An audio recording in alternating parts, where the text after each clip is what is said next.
One of the ways in which OCD can manifest in a patient's life is through sexual orientation OCD. So what this essentially is obsessions and intrusions connected to a patient's or their person's sexual orientation. Again, with OCD, it's basically trying to weaponize your brain against you.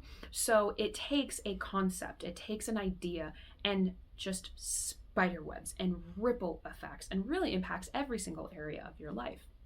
For sexual orientation OCD, one of the ways in which I notice this impacting my patients is within their porn viewing. So the idea of, if I have sexual orientation obsessions or intrusions, I am going to be very diligent, if not compulsive, about what type of pornography I'm viewing.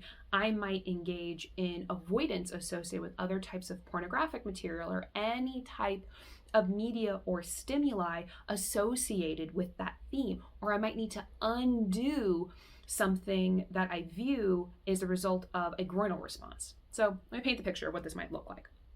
Say you're someone and you're watching and you have sexual orientation OCD and you're watching a pornographic material, you're watching a porn, and then all of a sudden you get an ad that pops up and it's two males kissing.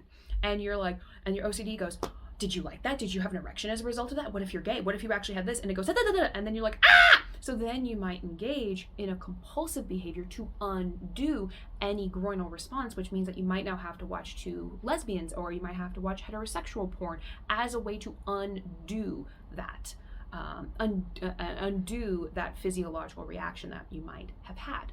That is such a beautiful example of the ways in which sexual orientation OCD manifests in a patient's life. But here is the kicker, and this is such an important kicker. With sexual orientation OCD, this is not someone who might be experiencing internalized homophobia or who is overtly homophobic. For our patients that have sexual orientation OCD, they most of the time are actually very okay value-wise and morally-wise with the LGBTQ plus population. It's the unknowing, or the way in which OCD takes sexual orientation and weaponizes it against the person themselves. And they get stuck in those loops of what if, what if, what if.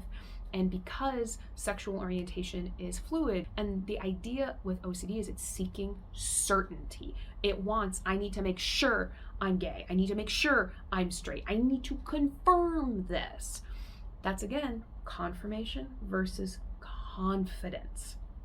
With sexual orientation OCD, the patient's values is what's being weaponized against them by the OCD.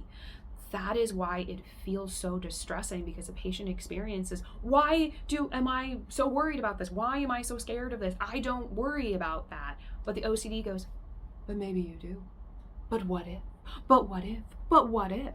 This is why, in all honesty, I'm so freaking grateful for all of Heated Rivalry, because now I have so much content to use for exposures for my patients who have sexual orientation OCD. It is gorgeous, because Heated Rivalry, for me as a clinician that does a lot of this work, is such a beautiful, safe, non-explicitly pornographic material that I can show to my patients who have sexual orientation OCD. It is fabulous. And I know that was not the game plan when Rachel Reed wrote it or Jacob Tierney created it for TV, but I'm so grateful for it as a clinician who does a lot of this work. And I'm also so grateful for the actors who are acting in it. So thank you so much for selfishly creating exposure content for me. So thank you so very much.